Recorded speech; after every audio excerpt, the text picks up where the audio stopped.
Hello and welcome again to Conscious TV. I'm Iain McNay and I'm joined together by three guests. The first one is Fransje De Waard, who's written this fascinating book about spiritual crisis. And I think many of us on a spiritual path do go through a crisis at times, and this book is very much about the different types of crisis. And we also have two other guests, Annabel Hollis and Francis Goodhall, who have both been through a spiritual crisis and come out the other end, and they're both very much involved with the Spiritual Crisis Network in the UK, which helps people in that situation. So, Fransje, let's start with you by asking you, what actually is a spiritual crisis? Well, I don't think there is a real hard and sharp definition, and it's also not the way that I use it. I use it as a category of experience, like a common denominator of an episode where somebody has some kind of mental or emotional or psychological breakdown, which turns out earlier or later to have some kind of spiritual dimension. And I've used the term because it's fairly neutral and people seem to relate to it, and so it works, and I'm not the only one using it. And what I like about it is that it is a broad category, because it turns out that the experiences that people have are very different, and still they kind of also the people who have them understand each other, because there is a common thread. So when you say the crisis has a spiritual dimension, what do you mean by that? I can illustrate it by the way that I recruited people for the book that I wanted to talk to. I put out a call asking for people who had had an episode where they thought they were going mad, and sooner or later found some spiritual meaning in it. And some people who go through a crisis like this are on some kind of spiritual path, and there are many different paths. And about half the people that I talked to had nothing to do with spirituality or practice, and found it through this crisis. So what you're saying is somebody can be in a situation where they think they're going mad, and actually what is happening is they're not going mad at all. They are having some kind of spiritual opening they don't understand. Yeah. Is that right? Yeah, that would be right. And they think they're going mad because that's actually the way that our culture frames this kind of experience. Right, that's pretty scary, isn't it, really, that someone's having a spiritual opening, but the system says, well, actually, no. Well, this is how where we are in Western culture, basically. We used to, in the past, look at things in different ways, in wider ways also, from a wider perspective. But science and psychology have basically taken over, and this is how we frame ourselves according to psychology, whether we know it or not. That's how we look at ourselves. And so anything that goes beyond the concept of what we are is scary and mad. So what was your motivation for writing this book? I was studying for a degree in transpersonal psychology. I was interested... transpersonal psychology is very much about experiences beyond the conditioned personality. And I was just fascinated, and I had some kind of intuition that these kind of experiences and what we call pathological experiences had something to do with each other. Okay. And so I inquired further. There was very little literature, but you kind of go about and then find some more. And it really proved a valid subject, particularly because I found people who actually related to the kind of concept that I had at the moment.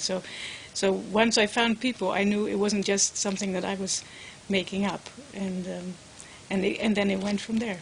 Okay.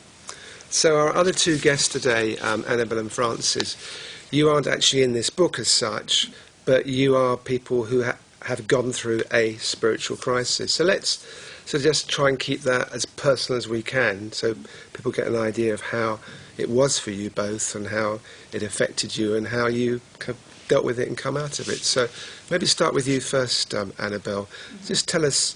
I think you were in India, weren't you, when you first started to have problems? Is that right? I did, but I think it's good to mention that when I was a teenager as well, I was already having quite a lot of problems, like with quite a lot of depression at that stage. Yes. It sort of came in sort of spells. So it's almost like it was a precursor to later experiences that happened, that it's not just something that just happens at one point. There's a sort of an unfolding over a period of time, really, that's revealing some sort of meaning. So when you say you had depression, what does that mean practically?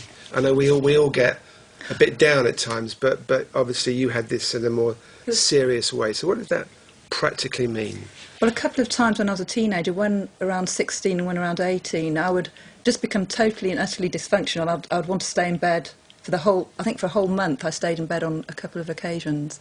Just absolutely no desire to move or to any self-care. And time just went by really quickly in this sort of state that I was in. I could see it being light and then getting dark and then light and dark. And there's no sense of being bored. Time just went by really quickly, and I was sort of in this very strange space, feeling completely unable to be a person in a way. And what did you think was happening at the time? I didn't really have much. It was so unconscious. I had no idea what was happening. I was just in it. Obviously, my parents were very worried, not surprisingly. So I was taken to see doctors and psychiatrists and things. I remember when I did see them that there's a sense that they weren't really meeting me where I was at all, and there was some sort of real lack of connection going on. Because somehow I think, even though I was very unconscious, I knew there was something at a deeper level behind it that I couldn't really articulate at that age. So you were pretty much alone with it in one way? Yes. Oh yeah, totally alone with it. And then I think you were saying earlier, before we started filming, that you actually tried to commit suicide when you were 18 years old. When I was 18, Yeah. There's a sense of being in at that point of getting to such a dark place that I was full of I just felt very, very self-destructive. Yeah. And just so overcome by this self-destruction that the only way I could sort of relieve myself of this sense of destructiveness inside was to do that. And it was quite a relief to make that decision as well. It was like, this is the way of just escaping this overwhelming desire of destruction that's taking me over.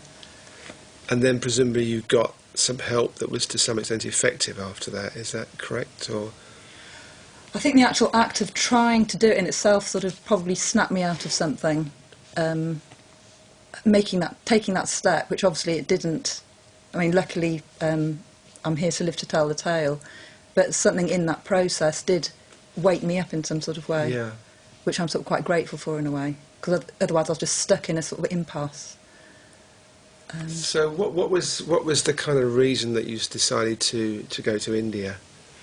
I went when I was 27, just turning 28, and it was something that I had a really strong intuition that I needed to go there. And it was after reading a book. Unfortunately, I just realised now I can't remember what the book was called, but it was almost like a call to India, and I just knew that I had to go. And me and my sister arranged to go together, though it didn't actually turn out exactly as we had planned, but I don't know if I'll necessarily need to go into that story, but because it's quite a complex story, the whole India thing. So when you went to India, you were staying with a Hindu family, weren't you? Yeah, this was the second time I went, because when I went with my sister, because it wasn't the right time for me to go, and I actually went back after 2 days. And it was then, on the plane on the way back from India, when I'd only been there 2 days, that I met the people that I was going to stay with 4 years later, with whom I had an extraordinary experience. So it was quite an interesting unfolding, that I was almost meant to go there in order to meet these people on the plane. And yes, I went when I was 27, going 28, and it was a Hindu family, because they're the ones that I met on the plane. It was there was a sadhu on the plane with a couple of people that were travelling with the sadhu, and it's one of those people that I sort of got connected with and stayed with. What's a sadhu? It's like a holy man, the people that wear the orange robes. He was on the aeroplane as well, and I sort of ended up they saw that I was distressed on the aeroplane, and they came over to me because they could see the distress. And so he was on his way to England to see his devotees in England, and that's the connection that I made on the aeroplane. So when you got back the second time, you were staying with the family. Yes. You had, I think, what you described earlier as like a peak experience. Is that right? So what happened? How would you describe that? Well, it sort of was led into, and I think part of it was obviously going from being in a Western country into a Hindu family, and I was totally disconnected from. There was no other Western people around me. And it's such a different environment to go into. So I think that may have been a trigger. But I went into a spontaneous breathing when I was in this household a few days in, where breathing just sort of took me over, and it was like a really deep breathing that just went on. And it's from that it took me into this heightened state, where all sorts of things started unfolding, including I went through a phase of feeling very, very deep grief, and I felt that this was the grief of the earth that I was feeling at that time. And that sort of opened up into a much more expansive state where I felt I was pregnant and about to give birth, which I really felt that. And then I sort of came out with this very, this huge sound came out of me when I felt that I was giving birth. And this was in this, surrounded by the Hindu family. And then after that, I went into the peak experience, having given birth, in a sense, in this experience. So it was a kind of birth of a new you in one way, was it? Maybe birth of my spiritual self, I don't know. There's definitely a birthing, something coming into being that hadn't sort of hadn't been there before. It was being released or opened up. But after this peak experience, which involved going into a really ecstatic state, which I've never been in before or since, I heard this most amazing music. People talk about the music of the spheres, and that really feels like I touched in on that. And it just sent me into an incredible ecstasy for quite some time. And then after that, I was then blown into a much sort of more fragmented place, which in a way could be described as psychosis, which is a word I don't really like, a term I don't like, but where there's a sort of fragmenting of the consciousness and something unfolds that's in a way a bit uncontrolled, and yet it has a certain level of coherence in its own way. So wouldn't it be a fragmenting of you as you know yourself, rather than consciousness as such? I'm just asking the question. Well, it is a fragment. It would be a fragmenting of me as I know myself. Yeah. But also there is a fragmentation quality about it, and there's lots of things going on at the same time, and one quickly passes into another, into another, into another, and it's quite erratic in a way, although there is a sense of intelligence working in it as well. And that was quite difficult for you? I always, in all these, and I'm going to do that for psychosis because I don't like the term, I always have felt very safe in it and felt that everything's all right. And it's generally the most scary thing about being in those states is how people around you react. And so it's more the environment that's a scary thing rather than the actual So you thing felt itself. okay, but the Hindu family felt awkward and concerned? They were concerned, but they were very, I must admit, compared with later experiences I had when I was sectioned in UK psychiatric hospitals, there's absolutely no comparison. That they obviously understood something of the spiritual nature was unfolding, and they held me in it. They were concerned. They did phone my parents saying that they were worried, but they didn't. I think I had to take a couple of tablets from a psychiatrist, and that was it. And other than that, I was taken to an astrologer in the local town to ask what was the best thing to do. And what sort of came from this astrology reading, which was came out in Sanskrit, so it was this amazing place, was, she needs rest. She needs good food and she needs rest and to be out in the sun. So that was that's what was recommended, and that's what was done. And I was fine. I was exhausted because when you go into a sort of psychosis state, you tend to be awake 24 hours for several days. So it is exhausting, and it takes time to sort of recover from that exhaustion. And how did you feel that you were different after that in terms of yourself and how you saw life? It's funny because I think in a way this may be unusual, because in a sense I was aware something had happened that I didn't understand, but I sort of buried it somewhere, and I didn't read about it. I just knew something special had happened, but I didn't pursue anything at that stage about it. Okay. I just sort of held it as a precious experience. Okay. Rather than anything else. Okay, we'll come back a little bit more later to that and get Fransje maybe to come in as well with her comments. So Francis, tell us a little bit about your early experiences. I think you were actually in Nepal, weren't you? And you started to meditate there, or did something happen before that? It was in Nepal. My journey kind of started. I kind of went from being quite sort of scientific, rational, sort of atheistically minded, to sort of opening up to doing some meditation and exploring Buddhism, and that kind of was where my spiritual journey started, I'd say. But it was a few years later when I'd say that I had my first kind of crisis experience, although initially it started out very blissful, ecstatic, amazing, not sleeping very much but not seeming to need to, and in a way trusting it and quite enjoying what I was experiencing. So you're in Nepal and you learnt how to meditate there. Yeah, learned how to meditate there. And then you meditated quite a lot, and as a result of that, you felt great and you felt you didn't need to sleep much. Yeah, well, it was a few years later, actually, having taken on meditation in quite depth and doing quite a lot of it, a few years later that it really started to, something really strong opened up. I'd also been physically floored a couple of years before that, which was actually quite soon after I started meditating, which I then later sort of connected in with the whole experience as I think when I started to meditate, it kind of opened things up in me, and it was quite subtle to begin with, and it felt quite positive generally, but I think I was very ungrounded in my life and I wasn't able to contain what was happening, and I had to get physically unwell to sort of start to process that. And then it was much later on, while I was trying to heal physically, that I was doing a lot of meditation, because it felt like that's what I could do a lot of. I couldn't do a lot of much else. And I did loads, and then I had a really strong experience in a particular meditation where my heart really opened and it felt really beautiful and expansive, but then I didn't sleep for 2 weeks after that, and I just felt high for 2 weeks, and I thought, am I going mad? It feels amazing, but maybe I'm having some sort of psychotic episode. Sleep for 2 weeks? Well, I slept for about 3 hours a night for 2 weeks. You slept a lot less for 2 weeks. Yeah. And I'd wake up at 4 a.m, having gone to bed at 1 a.m, feeling completely wide awake and really energetic. And this was having had 2 years previous to that of being quite physically unwell and having had to drop out of university and just being at home. Suddenly I had loads of energy and I just felt amazing.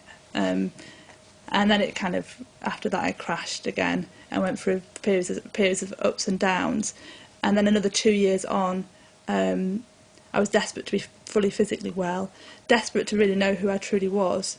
I was on this particular workshop where I was surrendering and asking for help from the universe, from God, for my healing. And after that I felt, in a way, I just felt like I lost any sense of who I was, any sense of identity. I thought I'd just died and wasn't here anymore, and I was having out-of-body experiences, pinching myself to remind myself that I'm actually here in my body on the earth. And it was just a bit it was really, I suppose in a way I think it probably was some kind of psychosis. So what was happening was you were doing a lot of meditation, and in one way you felt amazing, but strange or let's say unfamiliar things were happening. Yeah. But you also felt that maybe you were ungrounded, which means that you'd lost your roots, if you like. Completely. And because of this, it all kind of went a little bit haywire. Is that what you're basically saying? Yeah. And I'd literally I'd be lying in bed going to sleep. I'd literally just feel like I was totally out of my body and was not here anymore. And it felt like I was just continually having kind of an openness to reality and insight into reality, but I didn't feel ready for it. And I was all I wanted was to know more about who I was, and now I just want to go back. Okay. I'm not ready for this. So what do you mean by you wanted to know more about who you were?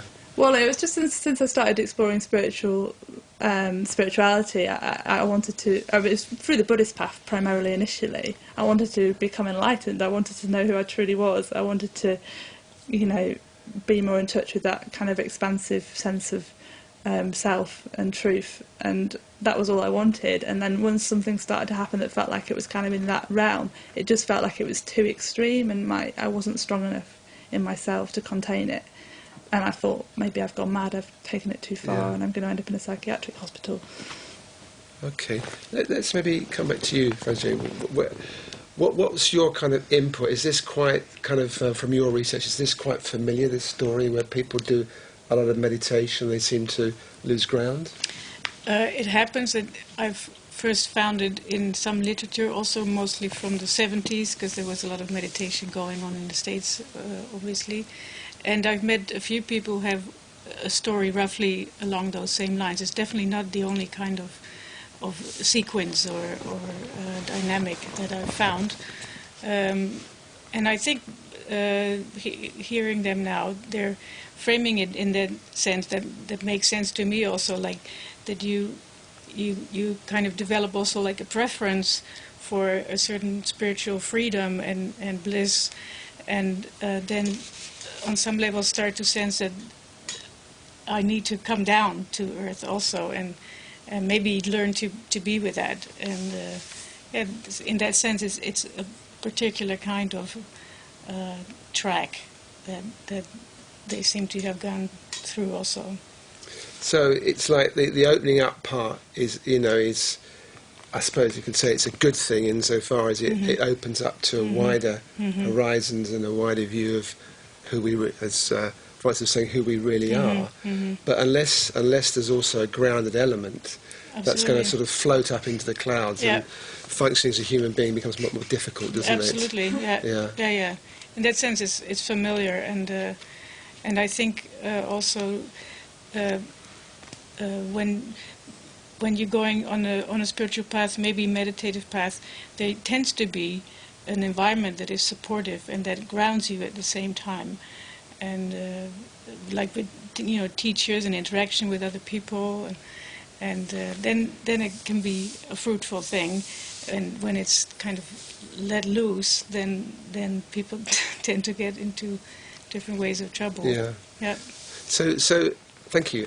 So for you, Francis, you were in a Buddhist school at the time, or you? I was in a Buddhist school when it first started happening. And did you find there was support and understanding for what was? I just felt that they wouldn't believe me, so I didn't dare talk to people about it initially. I thought, really? I'm not really allowed to have had these experiences yet. I'm supposed to be meditating for 30 years, and not supposed to be in my early 20s, and I don't know. So I felt like I couldn't initially talk to people, but then later on I did, and I did have other people that I spoke to, and I found resources on the internet really supportive. And then coming across the Spiritual Crisis Network eventually was really, really useful. And if it wasn't for coming across that information on the internet, I think I was at the point of saying I need to go and see a psychiatrist. But thankfully I read about cases that kind of echoed what I'd experienced, and it started to think, okay, it makes sense. So for you, what was very important was knowing there was other people that experienced similar symptoms through meditation, through opening up, and you felt you weren't alone. But did you also find some guidance on how to deal with this? Yeah, and it all seemed to make sense, like guidance like working on grounding yourself, doing lots of exercise, kind of living ordinary life, integrating the experience, and starting to trust it as well. Trust that it's taking you somewhere good, rather than taking you into the darkness, which is what it felt like at times. It felt like I was just being soaked in darkness that I wouldn't be able to ever get out of. But let's stop there. So what does being soaked in darkness feel like? Now, I'm interested. It was horrible. I mean, at one point I thought, I remember a particular moment when I felt just totally soaked in darkness, and I felt like I was just falling, and that was the moment when I thought, I don't know if I can carry on. So you feel you're falling. What else do you feel? I felt a bit like, in this experience, I felt like there was light around me, like there was kind of a greater awareness around me, but I was just stuck in darkness, and I wasn't going to be able to get out. And at that point I thought, okay, I was on the spiritual path, and now I've veered off this way, and I can't get back onto some healthy spiritual path. It's gone wrong, and maybe I need to take my life.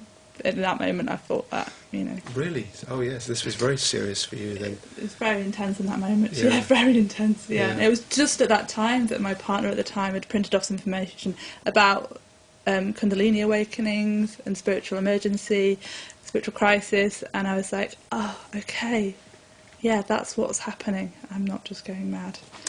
And so through getting in touch with the Spiritual Crisis Network, you were also able to talk to people about what happened, that you offer counsellors there, do you, or how does it work? It's not counselling.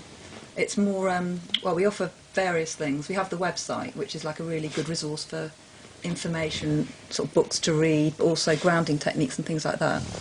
And then there's like a rota system, so once a month there's a different person on the rota, and we're all volunteers, and then people can email in with all sorts of difficulties they might be having. We don't counsel them, but we validate their experience, and the main emphasis is on grounding and eating well, so really to go for the simple looking after the body approaches. Okay. What are the main things to do to get grounded? I know it's maybe seem simplistic question, but I think it's important that people know what's the best way of getting grounded. slow down. I think, some people are rushing around far too quickly a lot of the time, and that doesn't certainly unground you very easily. Eating regularly. Yeah, but you see, in France's case, she was meditating too much, so that she was doing the opposite. She was actually slowing down too much, wasn't she? But yeah, it's sort of more complicated than that, because there's some people can't be in their body. I mean, for me, this is quite an issue that I think needs addressing, that some people can't really be in their bodies because their bodies are so full of trauma that they're choosing not to go into their bodies because it's too painful. Okay. And that's what pushes people often into spiritual practice and meditation, where you can avoid dealing with the more, let's say, darker as in the more uncomfortable So let's feelings. keep this basic. Yeah. What does having the body full of trauma, what does that really mean, both practically and in terms of emotionally, if you like? So if my body's full of trauma, what does that actually mean? What would I be feeling if my body's full of trauma?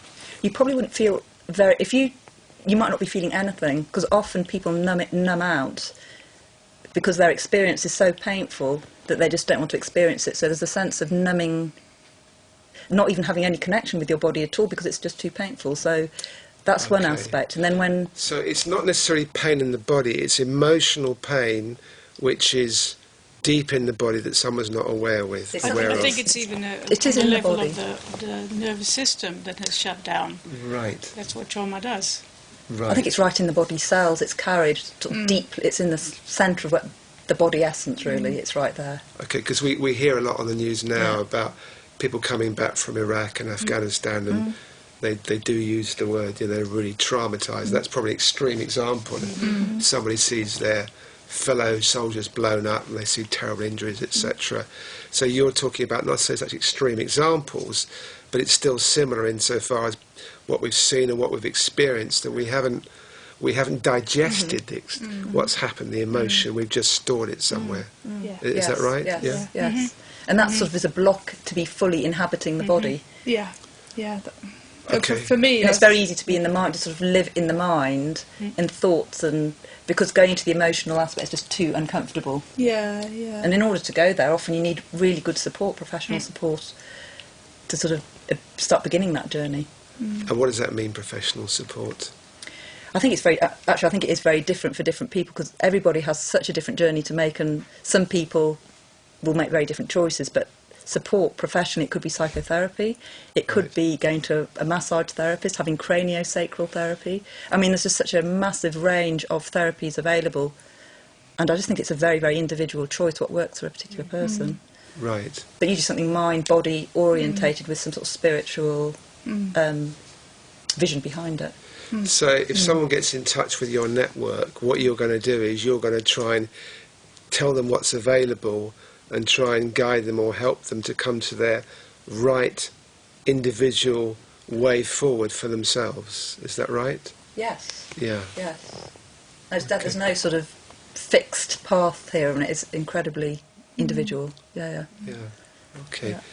So let's continue more with your own story, because you mentioned before we switched to Francis that you were actually sectioned later, which sounds very serious. So what that means that you're going crazy and someone is putting you in a mental hospital. Is that right? Or what does that mean, being sectioned? Being sectioned usually means that you're not voluntarily going to take medication, and therefore, because the powers that be feel that you need to take medication and you're saying that you don't need it, then they can put this section there to make so that you have to take the medication. As simple as that. How did you feel when that happened to you? That must be pretty strong stuff, isn't it? It's like being in hell, to be honest, when that happens to you. I mean, it's just like, is this really happening? I mean, I have to say, in those states, when you're in an altered state, you are not, you are quite disconnected from everyday reality in some respects, but still, to be injected against your will, that feels pretty... I mean, however out of yourself you are, to have people hold you down and sort of inject you is not great. But what had you done to get... What had you actually done to get to this state? What was the situation? What was the situation? I mean, so there was a gradual build-up, and I probably, if it had happened later, I would have probably had help before it got to such an extreme state. But when you go into a, let's say, sort of psychosis sort of state, you do get really disconnected from every day and do bizarre things, which if you do that in everyday reality and are seen to do that, then clearly you're seen as mad. You know, it's that this person is unhinged, even though there might be something very legitimate going on. You just can't get away with it. And, you know, I mean, I know that I've done some extraordinarily bizarre things, so in a way I can see why somebody would have taken notice, but I still don't think injecting people against their will is a great thing to do. And I'm sure there's much better ways of containing such scenarios than are available at the moment. So you're taken to a secure hospital, Yeah. you're injected, and that calms you down, presumably? Or in fact, does it work? Does it calm you down? Well, you just sleep for ages. They'll do that. Then you're put in a solitary confinement until you sort of sleep it off. So you're in a room on your own, like a little prison cell? Or It's something? like a little prison cell. And basically, it's a padded cell. It's a padded cell? Yes. So you can't hurt yourself. It's all about, I mean, in a way, they say they're doing it so that you can't hurt yourself. Right. But it's just like there'll be a bed, pretty much like 4 walls, nothing there, but just a blank, very, very blank white cube. And that's where you're put to sleep off the very powerful medication that they've just given you at very high doses. So you sleep for a time, and then you wake up, and then what happens then? Well, you just think, God, what's happened? You feel pretty, you know, you have like a hangover from the drug that you've been given for a start. Sometimes some pretty grotty side effects, which I have had. But to be fair on staff, if you do get really horrible side effects, they do try and do something about that. You know, they try and give you things that take the side effects away. But, it's a pretty traumatic experience. And how do you get out of there? How do you get out of there? Yeah. By being very good. You know, as long as you don't show any behaviours that are going to upset anybody, but then you can get out. And usually when I was in it was usually 4 to 6 weeks. So you stay in there for a few weeks, Yes. and you come out, and then you've been very good, I should say, and you come out, and then you're back in the real world again. How is that? That must be quite challenging. It is, because it's like there's a sense of, deep depression sinks in, because you're not really sure who you are anymore after that, because you've been through this very, very powerful transformative experience, which is the psychosis, which, you know, in a way has a lot of meaning at the time. You really feel there's a lot of meaning around that, and it makes sense to you. As I said, when I'm in it, I feel very safe, and it seems to have an intelligence to it. And you come out of it, you're told you've got a very serious illness and you're going to have to take medication for the rest of your life. And then you sort of get discharged with sort of support services and things. But you're left with this feeling of, God, I can't really trust myself anymore. If I have any thoughts, they could be, you know, can I trust any thoughts anymore if I've got this illness? I think it's this horrible self-doubting that somehow you can't trust anything about what you're thinking or feeling anymore. So how is this a spiritual crisis? How is this a spiritual crisis? Yeah. Well, for me, it's more that, I mean, I like to see it as because I've been sectioned 3 times over 2 years. So India was one going into this very powerful experience, and then it happened 3 times in England over a sort of 2-year cycle. And for me, it's felt like it's an initiation in some respect, and that it woke me up to knowing that something in myself is very out of balance. So it was like a wake-up call, that something is trying to heal itself in myself. Something in me is trying to heal, and I realised that medication wasn't going to be the answer, but following the 3rd time, I decided to really take it hugely seriously. What is it in me that's causing this to happen? And that's when I started doing a lot of very personal development work after that. And without going into great detail, what have you found out? What have I found out? That most of my life I've been totally disconnected from my body. I haven't really been connected to life at all. I've been very desensitised to life in a way, quite sort of cut off from life. So that means you haven't really felt what's happened to you when things have come up? What does that mean, desensitised from life? I think it's only realising what it feels like to be really connected, to look back and think, gosh, well, I just wasn't really alive then, of feeling a sense of disconnection from, and it's sounding... I'm trying to get specific for people that are watching who, really? who are interested. Yeah. I'm just trying to find out how you are different now through being connected with life, as opposed to how you were when you felt you weren't, or you realised you weren't connected with life? I think when I wasn't connected with life, I was doing things. There was no sense of deeper meaning and purpose in my life. I was sort of going through. I mean, I was a nurse, which is what was been in my family. I wasn't really. I was always looking after other people's needs, but I was never really deeply connected with myself. So it's something. This disconnection is about deep connection with my own spirit and soul, which I feel I've connected with through this process, which is opening up my own creative potential. And I've gone on quite a creative journey.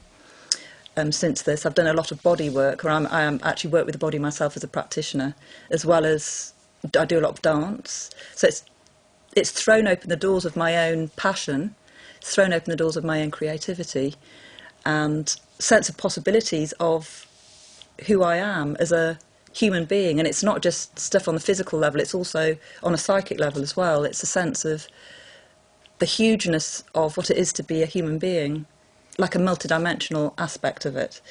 So that's what it's opened up for me. But now I feel safe. I'm in my body, so I can experience some fairly powerful experiences without any sense of, oh God, I'm going to be sectioned, or, yeah, I feel I'm safe. I've arrived, I'm here. I have difficult, challenging life experiences now, but it's things that I just integrate slowly rather than having to have a huge traumatic wake-up call. Okay, Frances, you were nodding while she was talking. What was? Well, I just echo with so much of what Annabel has said right from the start of her journey, really. Yeah, and so I was thinking as well. I think about how body work has been so important to me. I've particularly over the last couple of years, I've got into something called the Rosen method body work, and that's been really helpful for me in terms of working with kind of holding patterns in my body and emotions that I hadn't dealt with before, and helping me be in my body and feel more whole and connected. Right. So, yeah, and you feel relatively balanced in yourself now as well, do you? Yeah. I mean, I have times where I feel a bit more unbalanced again, but generally I kind of know what to do. I know what I need to do to rebalance myself. But yeah, I think in some notes you sent me before the interview, you said you were more into sports now, and was it running and climbing at the moment is my hobbies. Yeah, climbing's really got to be. Climbing, I've never really done, not kind of. I've climbed up mountains, but I haven't really done the climbing ropes and things. But you've got to be very grounded there, because if you're away for a second, then you're down, aren't you? You've got to be very present. Yeah. I've decided it's my new meditation. That's a good one. It's not going to send me crazy. So, Fransje, with your studies, do you come to the same kind of conclusion that people have to sort of re-look, have a new position in terms of how they view life?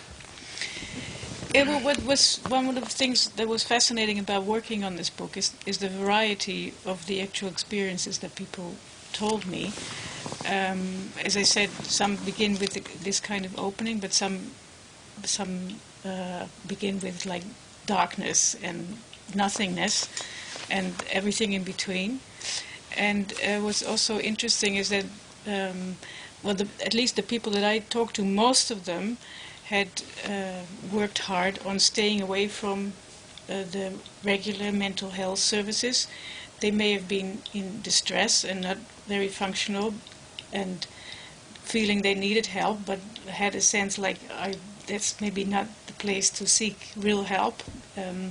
So they weren't understanding themselves, and there was very little out there that actually they could relate to, and so they had to really find their own way, which is relating to what you said also. So they had to, I call it, go by their inner compass, and without a map basically, but just feel, do I want company, do I want solitude, do I want rest, do I want activity, do I want physical exercise, do I want just kind of nature experience maybe. And so the people, at least that I talked to, came out in that sense, came out the other end, and having helped themselves. And so far, this was also why people were very interested to work with me for this book, because they said, I think you're probably going to write the book that I would have loved to be around when I went through this, because also, as she said, to even realize on some level I'm not the only one on the planet going through something like this is already helpful. Yeah, I think there's some statistic at the front of your book, I'm not going to find it by flicking through now, that the actual percentage of people that have some kind of spiritual opening is very high, isn't it? Yes, it is a lot higher. And they don't really realise what's happening to them. I would think because there is some statistics on it, and mostly it's old, and there's a question of, like, just in research terms, how things are defined. I think in many cases people at some point in their lives have an opening that they maybe never digest because there is no concept for it, there's no framing of it. But, you know, the odd time that you talk to anybody, there's a good chance that at some point they will tell them, ages ago I had this situation and I actually never told this to anybody, but I think I saw an angel, or, you know, any kind of thing like that. So on some level, most people, I think, are, I wouldn't say maybe aware, but they have some kind of notion that the you know, this kind of world as we see it is not the last word on Yes, and I suppose there is more information out there. You guys have a network, you've written a book, obviously there are other books out there, but it's still not regarded as normal a lot of the time, is it? No.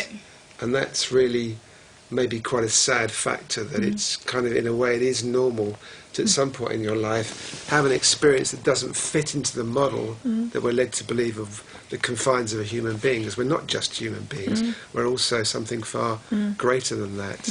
Well, it was interesting for me because I found the people that I interviewed first through some call in some magazines and later through other kinds of networks, and it was quite shocking to realize that for everyone in this book who came out the right end, that maybe we don't know how many people there are who don't make it, who actually are not stable enough for whatever reason, don't find the support in themselves or out themselves, enter the psychiatric environment, and just that's pretty much the end of it.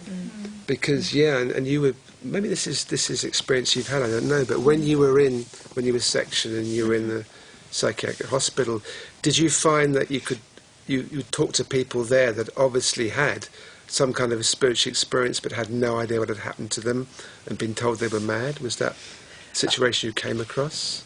I think there are a lot of people having experiences of, you know, other dimensions opening up to them, and I don't think they necessarily thought that they were mad either. I think that they were in touch with something quite real in themselves, and they were very happy with where they were. They weren't thinking, they weren't necessarily thinking I'm mad. They were being told that there were obviously something wrong with them, but on the other hand, they were presumably having difficulty functioning in the outside world. Yes. And I think in that state, you do need to be contained and be in a safe place, because it's such an you're so opened up, you can't function in everyday reality. That's part of the territory. So there is a need for containment, but I don't think, you know, psychiatric hospitals haven't quite got the right ingredients yet to sort of do that holding. I mean, but there's some good people that work in psychiatric hospitals. I want to really honour. Okay, There are tell us about that. Yeah, you know, there are some people that do really try and meet you where you are, and some people with spiritual understanding that are actually working in psychiatric hospitals, but obviously there's quite a lot that are not, and the actual medical model itself is not particularly evolved. But there are individuals that, you know, are absolute blessings in those places for people that are in struggles, and I'd like to honour them. But are there actually the places you can go if you know you feel someone feels they are having some kind of spiritual opening and it's too much for them to handle in their present environment? What can someone do? Okay, they've got a job, and maybe they can get some time off their work, and they've got something so strong going on. Where do they actually look for some kind of place to go that can support them and help them develop that To be honest, opening? it's a very poorly developed area, I have to say. There are, on our website, we have done a few places to stay, so there are a few places that we've researched, but they're not usually for people that are actually in an acute state of crisis. They're more places that people can go when they're sort of trying to integrate a little bit. But yeah, it's just very under-resourced. I mean, that's the sad reality of it. Yeah, there is, I think in early 70s there was a place in the States called soteria. It's a Greek word meaning, I'm not sure what it means, probably something like safe place. And this was at the time of the anti-psychiatry movement, and it didn't survive for very long. Yeah. But they were working according to certain principles, which were very unevolved at that time. But now in Europe, apparently, since a good number of years, there's been a place also called Soteria in Bern. Okay. And I'm in touch with a group of people in the Netherlands who are setting up a place like that, and there's initiatives maybe in the UK, maybe in Germany. There is a Soteria network in the UK, but I don't think there actually is an established place yet that's sort of doing that. I mean, that's the ideal. That's what they're aiming towards doing. Yes, exactly. Yeah, so yeah. the thing is to come from that wider perspective and see crisis, bigger crisis, smaller crisis, as a developmental phase that needs a certain kind of response and support, and can then be something that takes you along a spiritual path and be fruitful in it. And also in the States, I know of a community kind of run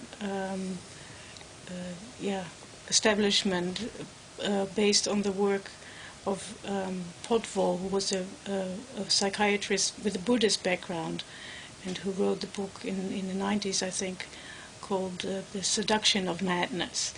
And anyway, so that's like coming from a more Buddhist place to literally to help people out in this kind of crisis from a wider understanding.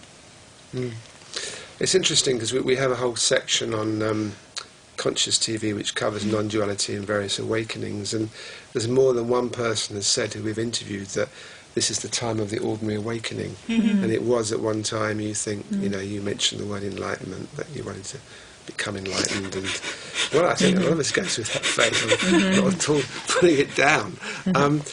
At one time that was that was the province. You had to go and live in a cave for 25 years, or you had to go and have a guru and sort of be their disciple and do whatever they said for a long, long time. But it does seem now that, partly because things on the planet are possibly speeding up, this is indeed the time of the ordinary awakening. And we had one guy on Conscious TV who had a huge awakening experience in Woolworths in Reading. It's kind of right. can happen. It doesn't have to happen in a cave in the Himalayas. It can happen when they're closed down now, Woolworths, but it can happen in a shop anywhere. And so. And yes, and someone who doesn't understand what's happening, this guy already had an idea of what was happening. Someone who doesn't know, it's a huge change in reality, and that can be very difficult to understand and recognise, and of course integrate into life. I mean, it's hard even supporting somebody when you do know, you have a sort of spiritual understanding, because in the network at the moment, I'm aware of a situation where the parents have really been holding their daughter through a very difficult time. She had an opening in Nepal, and they've spent months and months really trying to hold up. They can't manage it on their own. So, and that's people that are quite spiritually orientated too. Just shows how difficult it really is to see somebody through that passage. So she's now in the hospital.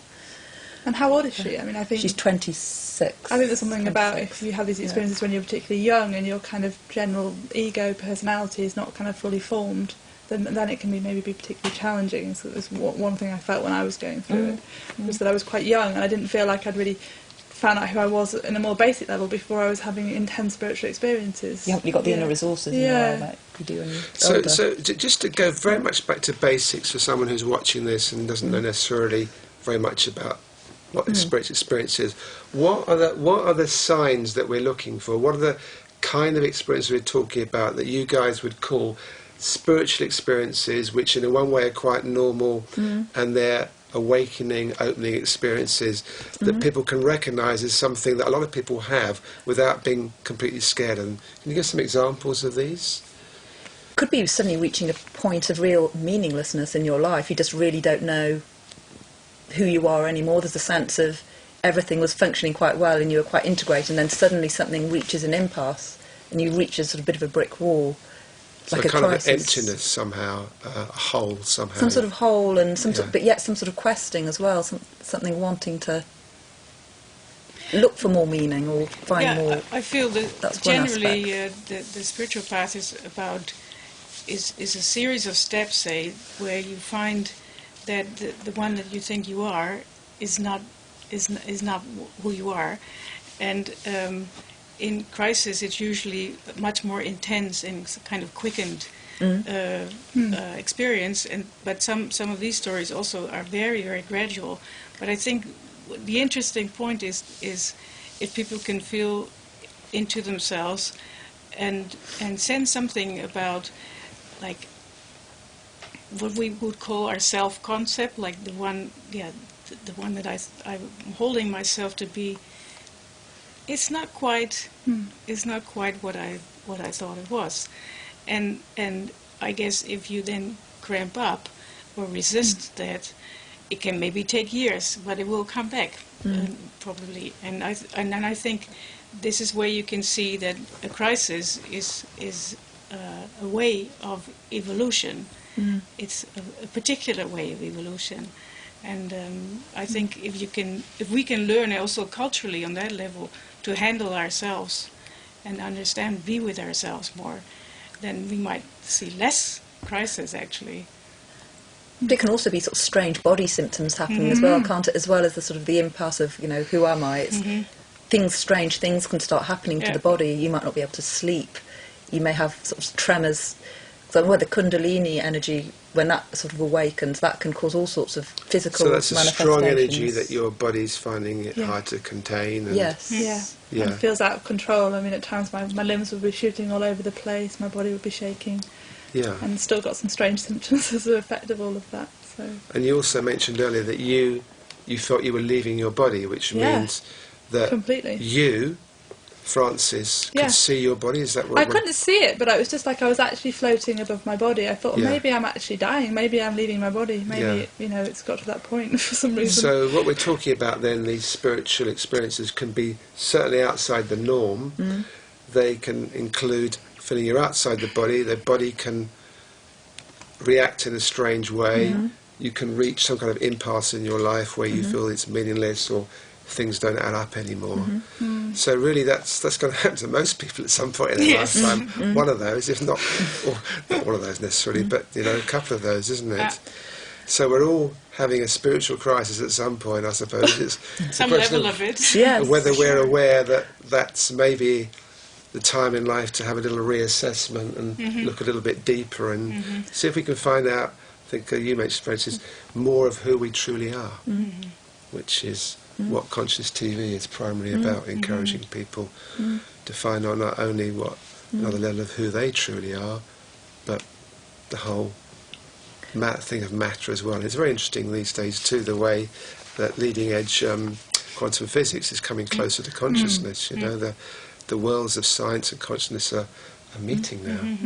So for me there's a big thing around this whole awakening about not sort of splitting between the light and the dark as well, because I think can be quite a tendency in our culture to disown the more uncomfortable aspects of feeling that we may have, the more darker things in ourselves that we don't really want to own in ourselves. And I think for me part of this awakening is coming back to wholeness, which is very grounded, and part of that groundedness is embracing ourselves, warts and all. Because I think that's quite a big thing. Because by repressing the less desirable aspects, they get pushed out onto the world, causing a huge amount of mayhem. Okay, ladies, we need to. I was looking at the clock. We need to finish fairly shortly. The Spiritual Crisis Network can be found very easily by Google search. It can, yes. So maybe I think most people have got access to internet these days. And you, as you were saying earlier, you offer you tell me what you do basically. Summarise. We offer a rota service, so people can email us in info@spiritualcrisisnetwork.org.uk. We also have a really good website which has got some really good information on there around grounding, and there's some really good book references around this whole area that if people want to read up about it. You mentioned Caroline, that one of your founders has a book coming out. Yeah, the founder of the network, Catherine Lucas, is next year in October 2011 with the Fintorn Press. She's got a book coming out called In Case of Spiritual Emergency. How to successfully move through an awakening. That's right. It's successfully moving through your awakening. That's the subtitle of it. That sounds pretty and that's going to be quite stuff, practical. There's going to be people's bringing their own personal experience, but she very much wants it to have a really strong practical element of how to deal with it on the ground level. Okay, good. And there's also local groups around the country as well where people can, and that's somewhere people can find a supportive space to Okay, talk about great. their experience. Okay, and I'm going to do a plug for your book, Fransje, again. Fransje De Waard. Let's probably get the pronunciation right. Spiritual Crisis, which is available in the UK, I presume, through Amazon and Yes. other places. Yeah. Okay, so thank you very much, all of you, for coming in to talk to us at Conscious TV, and thank you everyone for watching Conscious TV, and I hope we see you again soon. Goodbye.